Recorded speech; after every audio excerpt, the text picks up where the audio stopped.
નમસ્કાર, હું છું માર્ગી. આપની સાથે હેડલાઇન્સમાં જોઈએ કેટલાક મહત્વના સમાચાર.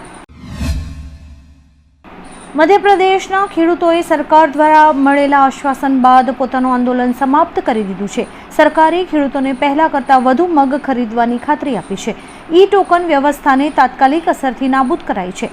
ખેડૂતો મગની 100% લઘુત્તમ ટેકાના ભાવે ખરીદી અને સમયસર ખાતર ઉપલબ્ધ કરાવવાની માંગણી સાથે આંદોલન કરી રહ્યા હતા. સરકારના આ નિર્ણયથી ખેડૂતોને મોટી રાહત મળી છે અને વિરોધનો અંત આવ્યો છે. અમદાવાદના ઠક્કરનગર પાસે રતનબા કેનાલ નજીક એએમસીની દબાણ શાખા અને લારી ધારકો વચ્ચે ઉગ્ર ઘર્ષણ થયું હતું. લારી ધારકોએ આક્ષેપ કર્યો કે એએમસી કર્મચારીએ એક વેપારીને ઢોર માર માર્યો હતો.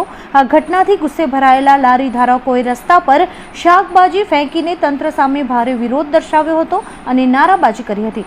પરિસ્થિતિને વણસતી અટકાવવા માટે પોલીસને જાણ કરાઈ હતી. ભારતે ધ ન્યૂયોર્ક ટાઈમ્સ દ્વારા પાકિસ્તાન કબજાગ્રસ્ત કાશ્મીર એટલે કે પીઓકેને પાકિસ્તાની કાશ્મીર કહેવા પર આકરી આપત્તિ દર્શાવીને ઝાટકણી કાઢી છે. ભારતે તેને ગેરમાર્ગે દોરનારું અને ખોટું ગણાવ્યું હતું. સરકારે સ્પષ્ટ કર્યું કે પાકિસ્તાની કાશ્મીર જેવી કોઈ વસ્તુ જ નથી. ભારતીય દૂતાવાસે જણાવ્યું કે જમ્મુ કાશ્મીર અને લદ્દાખના કેન્દ્ર શાસિત પ્રદેશો ભારતનો અવિભાજ્ય ભાગ રહ્યા છે અને હંમેશા રહેશે. સંસદના ચોમાસુ સત્રના 9મા દિવસે લોકસભા અને રાજ્યસભાની કાર્યવાહી સવારે પુનઃ શરૂ થશે. આજે સદનમાં વિવિધ મહત્વપૂર્ણ વિધેયકો પર ચર્ચા હાથ ધરાશે. રાજ્યસભામાં એમએસએમઈ સુધારા બિલ પર ચર્ચા થશે, જ્યારે કે રાષ્ટ્રગીત વંદે માતરમના અનાદરને રોકવા માટેનું ખાસ બિલ લોકસભામાં રજૂ કરાશે. ગત 20મી જુલાઈથી શરૂ થયેલું સંસદનું આ ચોમાસુ સત્ર 13મી ઓગસ્ટ સુધી ચાલશે.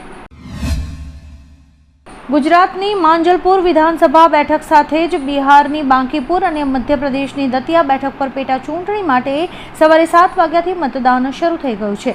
નીતિન નવીન ભાજપના રાષ્ટ્રીય અધ્યક્ષ બનતા જ બાંકીપુર બેઠક ખાલી પડી હતી, તો કોંગ્રેસના ધારાસભ્યને સજા થતા દતિયા બેઠક અને પૂર્વ મંત્રી યોગેશ પટેલના નિધન બાદ માંજલપુર બેઠક પર પેટા ચૂંટણી યોજાઈ રહી છે. આ દરમિયાન ચુસ્ત બંદોબસ્ત ગોઠવાયો છે. અમદાવાદના નવરંગપુરા વિસ્તારમાં યુનિક માર્કેન્ટાઇલ ઇન્ડિયા લિમિટેડ કંપનીના સંચાલકો લાખો રૂપિયાનું ફુલેકું ફેરવીને ફરાર થઈ ગયા છે. આકર્ષક વ્યાજ અને ફિક્સ ડિપોઝિટની યોજનાઓ બતાવીને રોકાણકારો પાસેથી નાણાં ઉઘરાવ્યા બાદ કંપનીના ડાયરેક્ટર્સ અને મેનેજર્સ ઓફિસ બંધ કરીને નાસી છૂટ્યા હતા.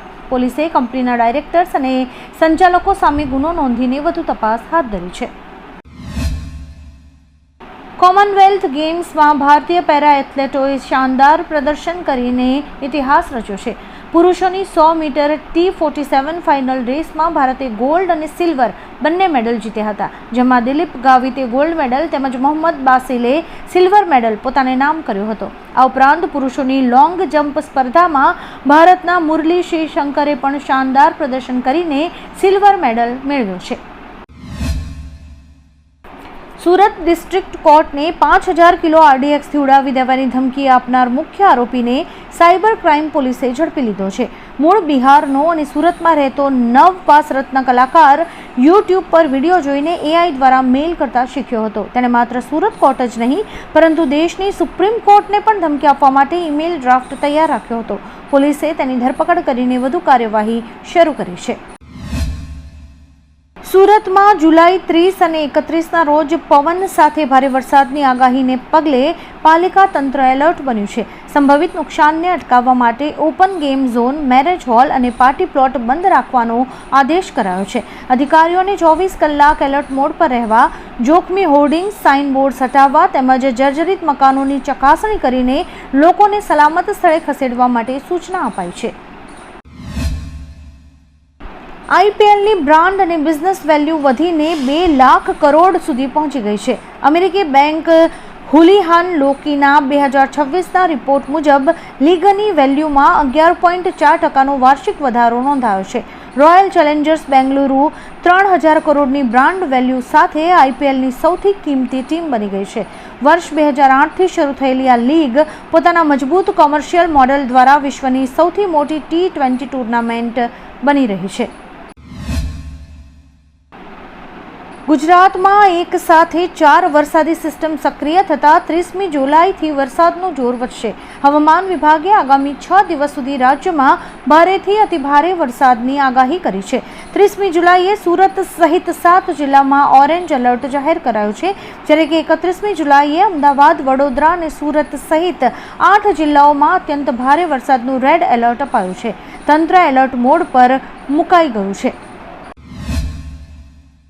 ઓગસ્ટમાં તહેવારોની મોસમ શરૂ થતાં જ ફુગાવો વધવાની શક્યતા છે. ચા, કાર, ટીવી, રેફ્રિજરેટર અને કપડાં જેવી વસ્તુઓના ભાવમાં 6 થી 8% સુધીનો વધારો થઈ શકે છે. જૂન 2026માં રિટેલ ફુગાવો વધીને 4.38% થયો હતો. ખાડી યુદ્ધના કારણે કાચા માલના વધેલા ભાવ, પરિવહન ખર્ચ અને મોંઘા શિપિંગ ભાડાને પરિણામે કંપનીઝ પોતાના ગ્રાહક પર ખર્ચો નાખી રહી છે. આ સતત ત્રીજી વખત ભાવ વધારો થઈ રહ્યો છે અને ભાવ વધવાની હજુ પણ શક્યતા છે. રશિયાની સુરક્ષા એજન્સી FSSએ મેસેજિંગ એપ ટેલિગ્રામના સ્થાપક પાવેલ દુરોવ સામે આતંકવાદને પ્રોત્સાહન આપવાનો કેસ દાખલ કરી તેમને ઇન્ટરનેશનલ વોન્ટેડ લિસ્ટમાં મૂક્યા છે. FSSના આરોપ મુજબ રશિયામાં તોડફોડ, સાયબર ફ્રોડ અને આતંકવાદી પ્રવૃત્તિઓ માટે વપરાતી ચેટ્સ અને બોટ્સ હટાવવામાં ટેલિગ્રામ નિષ્ફળ રહ્યું છે. ભારતની નીટ પેપર લીક ઘટનામાં પણ આ એપ વિવાદમાં રહી છે. EPFOમાં અનક્લેમ્ડ પડેલી રકમ હવે કર્મચારીઓને કોઈ ક્લેમ કર્યા વગર સીધી જ તેમના બેંક ખાતામાં જમા થઈ જશે. શ્રમ અને રોજગાર મંત્રાલય હેઠળ EPFOએ આ પ્રક્રિયા માટે 1.18 લાખથી વધુ ઇનએક્ટિવ ખાતાઓની ઓળખ અને ચકાસણી પૂર્ણ કરી લીધી છે. હવે કોઈ જ ફોર્મ ભરવું નહીં પડે. સંસ્થા પોતે આવા ખાતાઓની વિગતો મેળવીને આધાર સાથે લિંક થયેલા ખાતામાં વ્યાજ સાથે નાણાં મોકલી આપશે, જેનો દરેકને લાભ મળશે. ICCની તાજેતરની T20 રેન્કિંગમાં ભારતના યુવા ખેલાડી વૈભવ સૂર્યવંશીએ 230 સ્થાનની લાંબી છલાંગ લગાવીને ક્રિકેટ જગતમાં ભારે ખળભળાટ મચાવ્યો છે. વૈભવ 536 રેટિંગ પોઈન્ટ મેળવીને હવે વિશ્વનો 48મો ક્રમાંક ધરાવતો દમદાર બેટ્સમેન બની ગયો છે. પોતાની કારકિર્દીમાં પહેલીવાર તે વિશ્વના ટોપ 50 T20 બેટ્સમેન્સની યાદીમાં સામેલ થયો છે. વૈભવનું આ શાનદાર પ્રદર્શન ભારતીય ક્રિકેટ ચાહકો માટે ખુશીની બાબત બની ગયું છે. અમદાવાદ નજીક બાવળા પાસે વહેલી સવારે 4:39 ભૂકંપનો હળવો આંચકો અનુભવાયો હતો.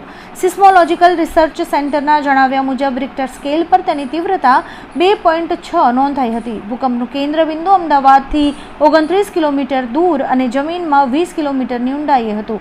ઓછી તીવ્રતાને કારણે કોઈ જાનમાલનું નુકસાન નથી થયું, પરંતુ કેટલાક વિસ્તારોમાં લોકોને હળવી ધ્રુજારીનો અનુભવ થયો હતો. CJPના સ્થાપક અભિજીત દીપકેના માતા પિતાએ દાવો કર્યો છે કે તેમના પુત્રને ભાજપમાં જોડાવા અથવા ગંભીર પરિણામો ભોગવવાની ધમકીઓ મળી હતી. અભિજીતના માતા અનિતાએ જણાવ્યું કે પુત્રએ ધમકીઓ સામે ઝૂકવાની ના પાડી હતી, પરંતુ સતત ચિંતા અને ડરને કારણે તેઓ પોતાના પતિ સાથે મહારાષ્ટ્રના કોંકણ વિસ્તારમાં આવેલા એક સંબંધીના ઘરે જતા રહ્યા હતા અને ત્યાં આશરે 16 દિવસ સુધી રોકાયા હતા. બિહારની બાંકીપુર ઉપચૂંટણી દરમિયાન કિદવઈપુરી મતદાન મથક નંબર 101 અને 103 પર ભાજપ અને જનસુરાજ પાર્ટીના કાર્યકરો વચ્ચે ઉગ્ર ઘર્ષણ અને તીખી નોકઝોક થઈ હતી. આ બનાવ બાદ સમગ્ર વિસ્તારમાં ભારે તણાવનો માહોલ સર્જાયો હતો. બાંકીપુરમાં સવારે 9 વાગ્યા સુધીમાં 4.61% મતદાન નોંધાયું હતું.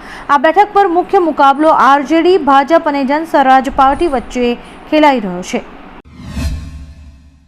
ભારતીય ક્રિકેટના અનુભવી બેટ્સમેન અજિંક્ય રહાણેએ ક્રિકેટના તમામ ફોર્મેટમાંથી સંન્યાસની જાહેરાત કરી છે. સોશિયલ મીડિયા પર ભાવુક પોસ્ટ શેર કરીને તેમણે આ નિર્ણય જણાવ્યો હતો. રહાણે હવે IPLમાં પણ નહીં રમે. 38 વર્ષના રહાણેએ ત્રણેય ફોર્મેટમાં ભારતની કપ્તાની કરી છે, જેમાં તેમની આગેવાનીમાં ભારતે એક પણ ટેસ્ટ મેચ નથી ગુમાવી. તેમણે પોતાના પ્રશંસકો, સાથી ખેલાડીઓ અને બોર્ડનો આભાર માન્યો હતો. આવા જ કેટલાક રસપ્રદ સમાચારો નિહાળવા માટે અમારી YouTube ચેનલને લાઇક, શેર અને સબસ્ક્રાઇબ કરો અને જોતા રહો હેડલાઇન્સ.